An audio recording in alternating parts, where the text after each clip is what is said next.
इमाम हुसैन अलैहिस्सलाम ने अपनी शहादत के बाद दीन को दोबारा जिंदा कर दिया। जहां इमाम हुसैन अलैहिस्सलाम की शहादत से पहले मुआविया ने दीन का नक्शा ही बदल कर रख दिया था। जब जबान खोलने पर लोगों का गला काट दिया जाता था, नमाजें बदल दी गई थी, तब एक इंसान निकला और इसने अपने खून से पूरे दीन को दोबारा जिंदा कर दिया। जैसे मदीना के लोग जिन्होंने मौत के खौफ से यजीद की बैत कर ली थी, जैसे ही उन्हें पता चला कि हुसैन ने अपनी और अपने खानदान की कुर्बानी दे दी लेकिन यजीद के आगे नहीं झुका, इनके अंदर का ईमान जिंदा हो गया। जबकि ये जानते हुए भी कि वो यजीद की फौज का मुकाबला नहीं कर सकते, फिर भी वो यजीद के खिलाफ खड़े हो गए और शहीद हो गए। ये देखकर मक्का के लोग भी यजीद के खिलाफ खड़े हो गए और उन्होंने यजीद के खिलाफ जंग की। लेकिन इनकी किस्मत अच्छी थी कि जंग के दौरान ही अल्लाह ने यजीद को दर्दनाक मौत दे दी और इसके बाद यजीद की फौज मक्का छोड़कर वापस चली गई। यजीद की मौत के बाद एक और जालिम खलीफा बना जिसका नाम मरवान था।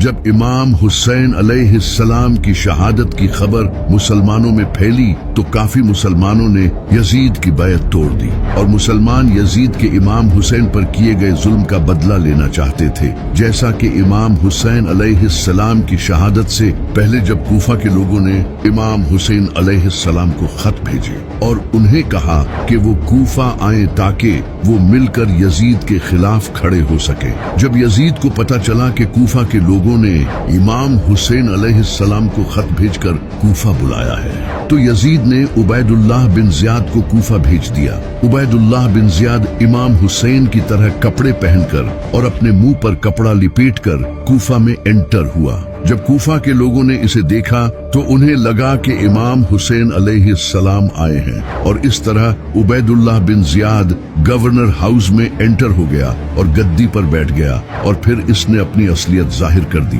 लोग ये देखकर हैरान हो गए। उबैदुल्लाह बिन जियाद ने लोगों से कहा कि मेरा साथ दो वरना इसका अंजाम बहुत बुरा होगा। इसने लोगों को जेलों में डलवा दिया और उन्हें टॉर्चर किया और जो भी इसके खिलाफ खड़ा हुआ उसे कत्ल कर दिया। जब कूफा के लोगों ने इमाम हुसैन अलैहिस्सलाम को खत भेजे तो इमाम हुसैन अलैहिस्सलाम ने मुस्लिम बिन अकील को कूफा का जायजा लेने के लिए भेजा। जब मुस्लिम बिन अकील कूफा पहुंचे तो कूफा के हजारों लोगों ने मुस्लिम बिन अकील के जरिए इमाम हुसैन अलैहिस्सलाम की बैत की। जब उबैदुल्लाह बिन जियाद को इसका पता चला तो उसने इन कबीले के सरदारों को धमकी दी जिन्होंने मुस्लिम बिन अकील की बैत की थी। जब शहर में खौफ फैल गया तो बहुत से मुसलमानों ने मुस्लिम बिन अकील की बैत तोड़ दी। मुस्लिम बिन अकील ने जब ये देखा तो वो अंडरग्राउंड हो गए, लेकिन उन्हें उबैदुल्लाह बिन जियाद के हवाले कर दिया।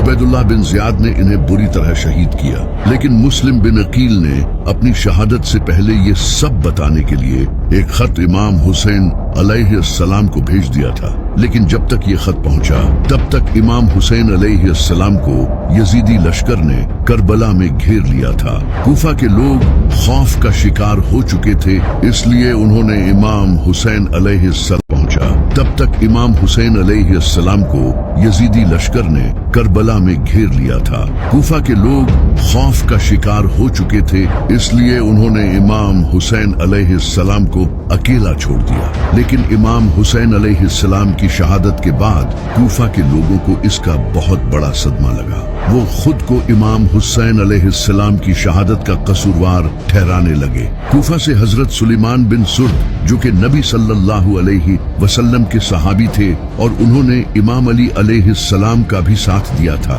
उन्होंने कूफा के दूसरे बड़े लीडर्स के साथ मिलकर एक फोर्स बनाना शुरू कर दी जिसे तवाबून कहा जाता है। इनका मकसद इमाम हुसैन अलैहिस्सलाम की शहादत का बदला लेना था और इस तरह इन लोगों ने इमाम हुसैन अलैहिस्सलाम को शहीद करने वाले फौजियों और कमांडर्स को कत्ल करना शुरू कर दिया। ये नबी सल्लल्लाहु अलैहि वसल्लम के बनाए हुए उसूलों पर हुकूमत बनाना चाहते थे जो कि इमाम हुसैन अलैहिस्सलाम करने निकले थे। इसके बाद ये लोग कूफा के नजदीक नखेला नामी एक जगह पर जमा होने लगे, लेकिन इनकी तादाद कम थी। इनकी टोटल तादाद 4 से 5 हजार थी।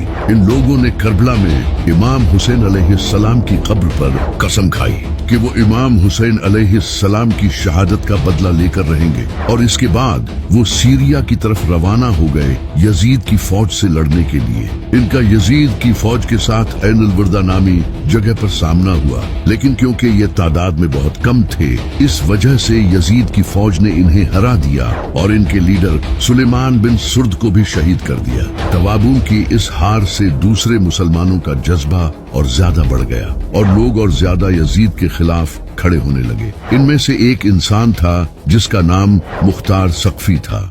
मुख्तार सक़फ़ी अहले बैत का बहुत बड़ा सपोर्टर था। इसने इमाम अली और इमाम हसन अलैहिस्सलाम के दौरे खिलाफत में इनका साथ दिया था, लेकिन बदकिस्मती से वो इमाम हुसैन अलैहिस्सलाम का साथ नहीं दे सका, क्योंकि उस वक्त उबैदुल्लाह बिन ज़ियाद ने इसे यजीद के ऑर्डर पर जेल में डाल दिया था। लेकिन यजीद की मौत के बाद इसे जेल से रिहा कर दिया गया। इसके बाद मुख्तार सक़फ़ी ने इमाम हुसैन अलैहिस्सलाम के खून का बदला लेने के लिए अपनी फौज तैयार करना शुरू कर दी। इसने कूफा में मवाली और शिया को अपने साथ मिलाना शुरू कर दिया। मुख्तार सक़फ़ी खुद को इमाम अली अलैहिस्सलाम के बेटे मोहम्मद बिन हनफिया का सक्सेसर कहता था, जिसकी वजह से कूफा के बहुत से लोग इसके साथ जुड़ने लगे और इस तरह मुख्तार ने एक फौज तैयार कर ली जिसका मकसद इमाम हुसैन अलैहिस्सलाम के कातिलों से बदला लेना था। मुख्तार ने अपनी फौज के साथ कूफा पर उबैदुल्लाह बिन ज़ियाद का कंट्रोल हासिल करने की कोशिश की। मुख्तार अपनी फौज के साथ दरियाए खाजर के पास पहुंच गया। इसकी फौज का कमांडर इब्राहिम बिन अश्तर था, जो हजरत मालिक अश्तर के बेटे थे। मालिक अश्तर इमाम अली अलैहिस्सलाम के बहुत करीबी साथी और कमांडर थे। उबैदुल्लाह बिन ज़ियाद ने भी एक बड़ी फौज मुख्तार सक़फ़ी के खिलाफ भेजी, जिसके पास एडवांस असला था और तादाद में भी वो मुख्तार की फौज से काफी ज्यादा थे। इसके बावजूद भी मुख्तार की फौज बहादुरी के साथ लड़ी और उबैदुल्लाह बिन ज़ियाद को शिकस्त दे दी। इसके बाद मुख्तार सक़फ़ी ने उबैदुल्लाह बिन ज़ियाद और इसके साथ और कई लोगों को कत्ल किया जो इमाम हुसैन अलैहिस्सलाम के कातिलों में शामिल थे, जैसे कि शिम्र और अमर बिन साद। इस जंग के बाद मुख्तार ने कूफा को अपने कंट्रोल में ले लिया। दूसरी तरफ मक्का में अब्दुल्लाह बिन ज़ुबैर ने खुद को खलीफा डिक्लेयर कर दिया था और इसकी हुकूमत भी इराक और कूफा जैसे इलाकों तक फैल रही थी। मुख्तार को जब इसका पता चला तो इसने अब्दुल्लाह बिन ज़ुबैर के साथ मक्का में अब्दुल्लाह बिन ज़ुबैर ने खुद को खलीफा डिक्लेयर कर दिया था और इसकी हुकूमत भी इराक और कूफा जैसे इलाकों तक फैल रही थी। मुख्तार को जब इसका पता चला तो इसने अब्दुल्लाह बिन ज़ुबैर के साथ हाथ मिलाने की कोशिश की और इसे अपनी वफादारी का यकीन दिलाया, लेकिन अब्दुल्लाह बिन ज़ुबैर को अपनी हुकूमत खतरे में नजर आ रही थी। इसने मुख्तार के साथ डील नहीं की, बल्कि इसने उल्टा अपने भाई मुसब बिन ज़ुबैर को एक फौज के साथ कूफा भेजा ताकि मुख्तार को खत्म कर सके। इसके बाद मुख्तार और मुसब की फौज के दरमियान जंग हुई और बदकिस्मती से मुख्तार ये जंग हार गया और शहीद हो गया। इस जंग में मुख्तार के बहुत से साथी भी मारे गए और इस तरह मुख्तार की लीडरशिप का एंड हो गया। इससे अब्दुल्लाह बिन ज़ुबैर की हुकूमत काफी स्ट्रांग हो चुकी थी, क्योंकि अब कूफा भी इसके अंडर आ चुका था। ये देखकर मरवान ने सबसे पहले सीरिया को प्रोटेक्ट किया ताकि कहीं इस पर भी अब्दुल्लाह बिन ज़ुबैर कब्जा न कर ले। फिर इसके बाद इसने इराक और मक्का को अपने अंडर लाने की कोशिश की। इसने अपने एक जालिम जनरल हजाज बिन यूसुफ को फौज के साथ इराक भेजा, जहां अब्दुल्लाह बिन ज़ुबैर का भाई मुसब बिन ज़ुबैर था। हज्जाज और मुसब बिन ज़ुबैर के दरमियान मस्कन नामी जगह पर जंग हुई। इस जंग में हजाज ने मुसब बिन ज़ुबैर को कत्ल कर दिया, जिससे इराक दोबारा मरवान के अंडर आ गया।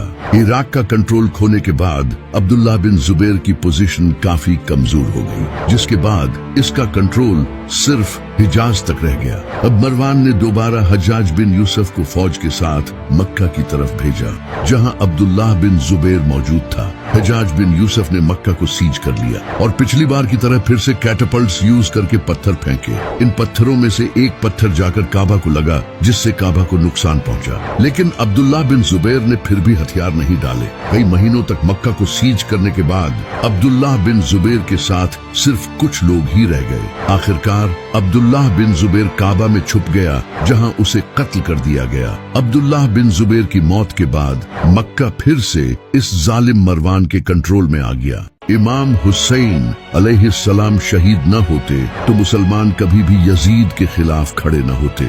जैसा कि इमाम हुसैन अलैहिस्सलाम की शहादत से पहले कोई भी यजीद के खिलाफ नहीं खड़ा हुआ। इमाम हुसैन अलैहिस्सलाम ने अपनी शहादत के जरिए वो कर दिखाया जो लोग जिंदा रहकर भी नहीं कर सके। आज तक दुनिया में जितने भी बड़े बादशाह आए, जैसा कि Alexander the great, Genghis Khan और रेमेसीज, इन सब में एक बात कॉमन थी। जैसे ही इनकी मौत हुई, इनकी सल्तनत खत्म हो गई। इनकी मौत ही उनकी हार थी। लेकिन हुसैन दुनिया का वाहिद ऐसा इंसान है जिसकी मौत उसकी जीत थी।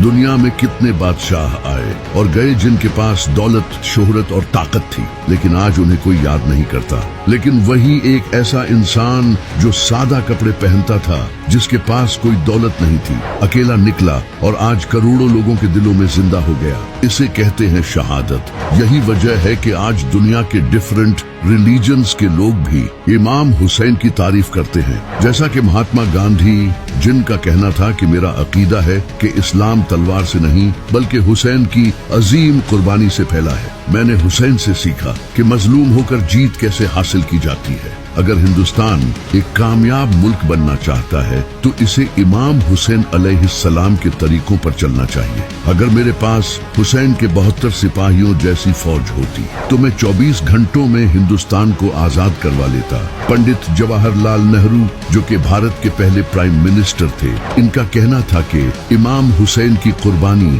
पूरी इंसानियत के लिए एक मिसाल है। इसी तरह स्वामी शंकराचार्य ने कहा था, हुसैन की कुर्बानी ने इस्लाम को जिंदा रखा, वरना इस दुनिया में इस्लाम का नाम लेने वाला कोई न बचता। इसके अलावा डॉक्टर राजेंद्र प्रसाद, जो कि भारत के पहले प्रेसिडेंट थे, उन्होंने कहा था, इमाम हुसैन की कुर्बानी किसी एक मुल्क या कौम तक लिमिटेड नहीं है, बल्कि ये तमाम इंसानों के लिए बड़ी हैसियत रखती है। आप देख सकते हो कि हिंदू भी इमाम हुसैन अलैहिस्सलाम की शहादत से कितने मुतासिर थे। इसी तरह हिंदुओं में हुसैनी ब्राह्मण भी पाए जाते हैं जो इमाम हुसैन अलैहिस्सलाम से मोहब्बत करते हैं और इनके नाम पर मातम भी करते हैं। इनका मानना है कि इनके एंसेस्टर राहबदत्त अपने बेटों के साथ इमाम हुसैन अलैहिस्सलाम के साथियों में शामिल थे। सिर्फ हिंदू ही नहीं बल्कि इसके अलावा कई फेमस राइटर्स और हिस्टोरियंस ने भी इमाम हुसैन अलैहिस्सलाम की तारीफ की है। Thomas Carlyle, sir William Muir, Edward Gibbon, Peter Chelkowski, Washington Irving और चार्ल्स डिकेंस जैसे लोग, जिनका इस्लाम से कोई ताल्लुक नहीं था, उन्होंने भी इमाम हुसैन की तारीफें की। आज वहाबियों के टुकड़ों पर पलने वाले मौलवी कहते हैं कि हुसैन ने क्या ही किया था। ये वीडियो इनके मुंह पर तमाचा है।